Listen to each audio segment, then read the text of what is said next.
অক্সিজেনাস এখন 9:30 বাজে। আমি কিছুক্ষণ আগে উঠলাম। আর আমি দুজনেই খুব অসুস্থ, দুজনেরই জ্বর।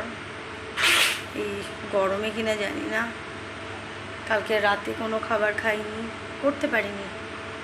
আজকে দুপুরে না, কারণ আমার ইচ্ছা করেনি যে আমি রান্নাঘরে ঢুকি না। আমার মেয়ের ইচ্ছা করছে, সারাক্ষণ আমরা শুয়ে। তো এখন রাতে এখন কি করব? মেয়ে বললো, মা একটু সেদ্ধ ভাত দাও, করো। পুরো 24 ঘন্টা অলমোস্ট আমরা খাই না, মানে কাল রাত্রির থেকে আজ রাত্রির। যা এখন প্রেশার কুকারে তোমার ভাত করেছি।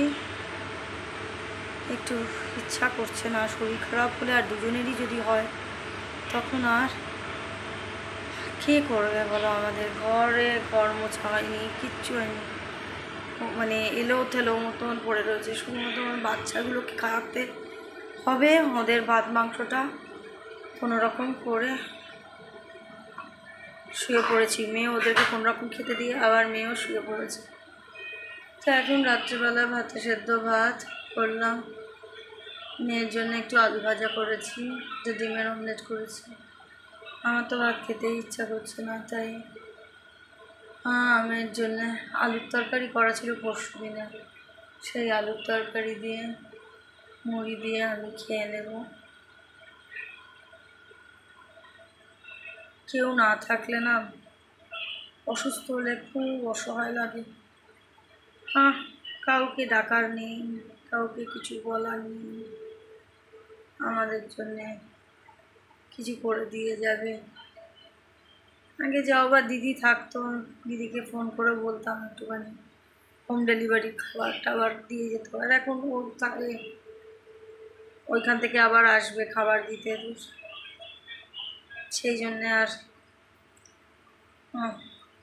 মুখ শুকিয়ে আসছে।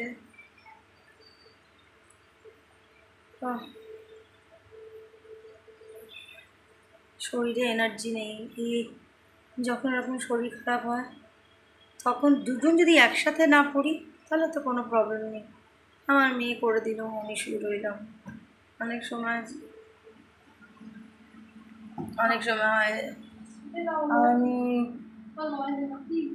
কোথায় লয়ে যাবে, আর কি করবো? ওই জন্য লয় এই ঘরে চলে আসতে চাইছিল।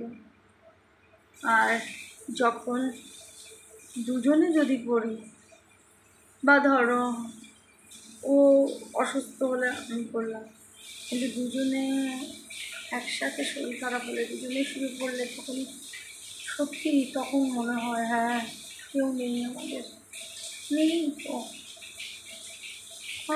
তখন মনে হয় লোক বলের প্রয়োজন, লোক বল দরকার। কাজের লোকও তো রাখার ক্ষমতা নেই, যে কাজের লোক রাখবো। যাই হোক, কোনো রকমভাবে হামাগুড়ি দিয়ে কাজটা করলাম।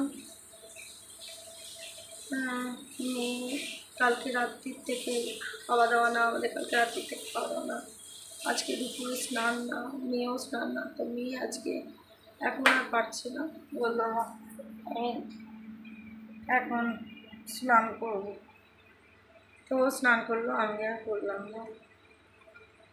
তো চলো, টাটা।